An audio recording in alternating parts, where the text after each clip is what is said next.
Hey guys, welcome back to Mishwap Crochet. I'm Bree, and this is day 2 of Stitchmas. I had something else planned, but didn't really work out, and I'm gonna tell you about that, and we'll do our advent thing. So, without further ado, let's get into it.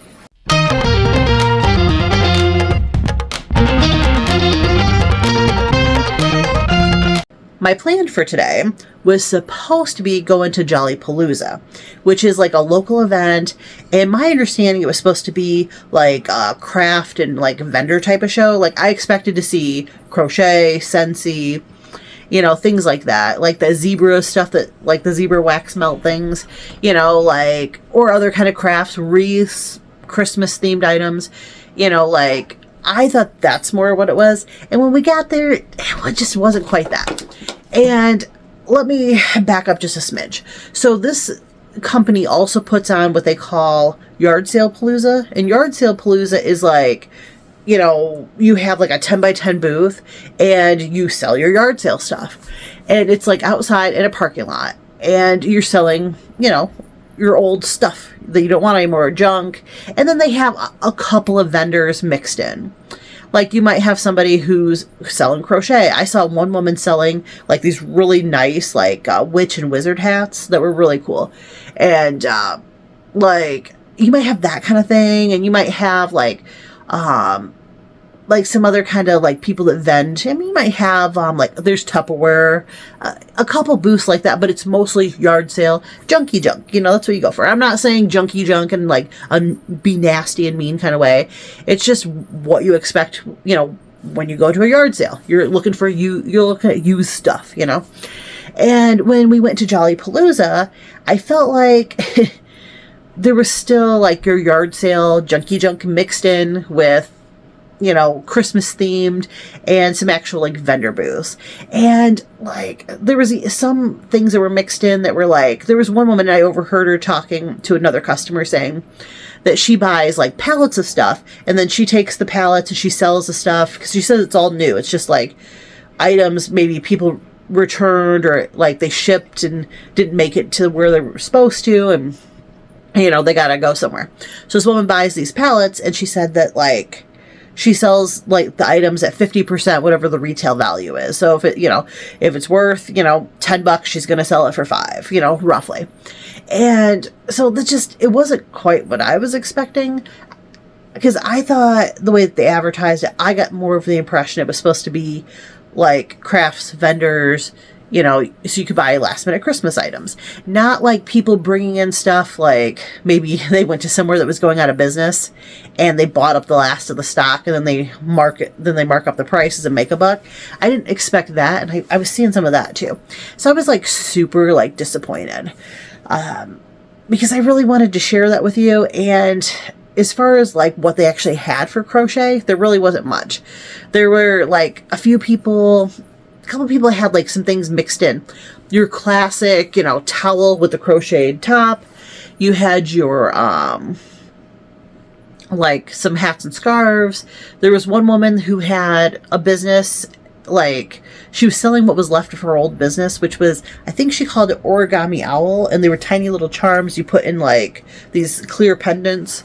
And then she had like one little table that had like knit and crochet things that her mother had made, like a paused potato type of thing, items like amigurumi like that, and like double stranded some worsted weight and crocheted up these really like nice size, like good size baskets and that kind of thing. But there wasn't enough crochet really for me to really be able to show that off much, because there just wasn't much. And that wasn't like, there was, out of all the booths I saw, I only saw one booth that their main thing was crochet. And so I was a little disappointed.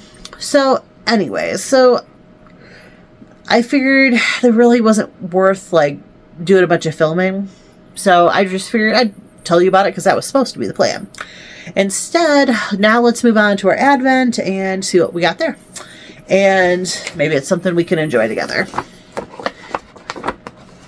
Oh, okay, we have a very flat box. I'm going to set this bag aside. A very flat box, and It's not natural. It's a brown box. All right, so, oh, this is something I've been wanting for a minute. Okay, I'm gonna take you down to the table and show it to you, but here's a little preview of the directions. Let's go to the table, we'll check it out together. All right, I'm set up here at the table, got my directions, got all my pieces, and this looks pretty self-explanatory. Tells you to get all the pieces out, stick this part into this part, put a screw in it, put this part into this part, put a screw in it. So I'm just going to slide that aside. I can still see it, but pull it aside. So first things first, there's a notch right here. This is going to fit into the notch. And they gave us 2 screws, which is exactly what we need, and a screwdriver. Let me grab those out, and this should be put together in practically no time. All right, so flip this over. Got the screw. It's going to go into this indicated part here. All right, easy enough.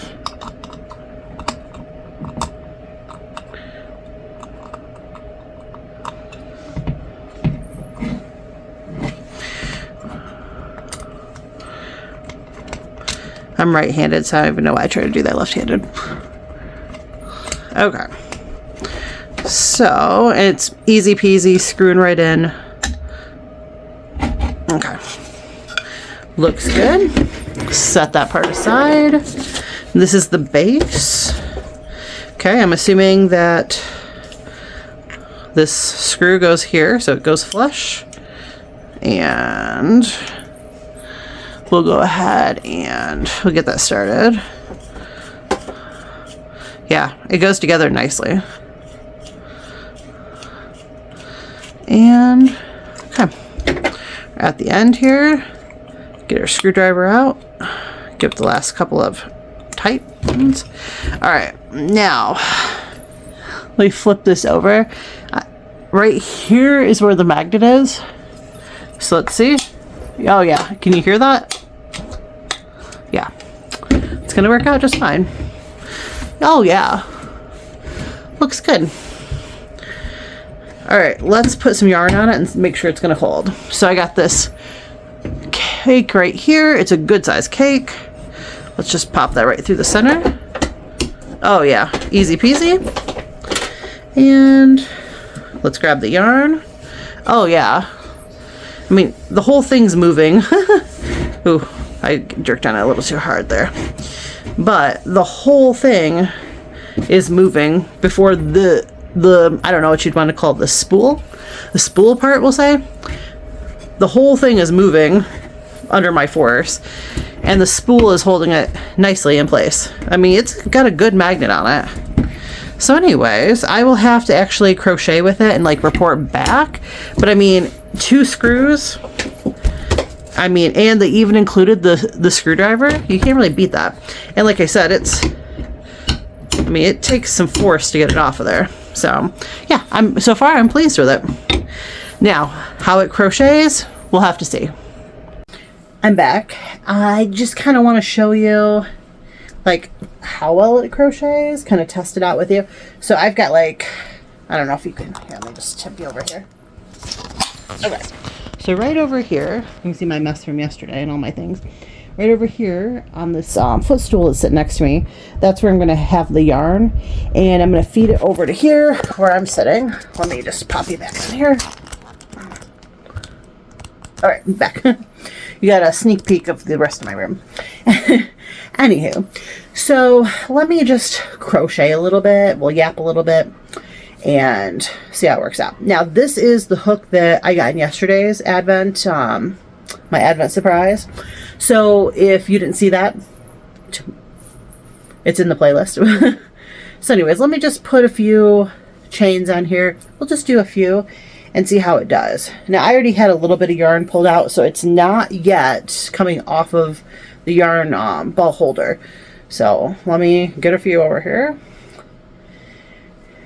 And okay, something I have a concern, like when I'm using this, like if there's too much tension, like in wherever my ball of yarn is sitting, like it will put a lot of extra strain on my hands. And that's something that I worry about. Now I am crocheting right along.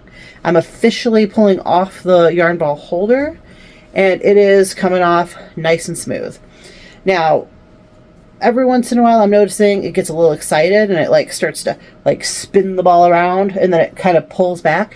But I'm not noticing any of the like that tension and strain being put on my hands. So I'm just gonna keep going I'm just doing single crochets. I'm not getting too, not doing anything too exciting. I'm just gonna keep doing that, and I feel like the yarn is feeding very nicely. I wish I had a second camera. If I had a second camera, I could kind of show you. And I guess a second set of hands too. But yeah, I'm like pretty pleased with this. I mean, my stitches are coming out normal. My tension looks good. I'm not feeling too much stress on my hands.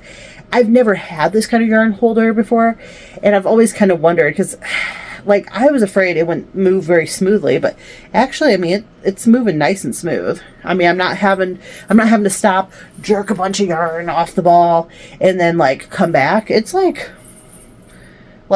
I think if you're looking for something to hold your ball of yarn, to me, I think this works for me better than a yarn bowl. I've always loved the idea of a yarn bowl because they're pretty.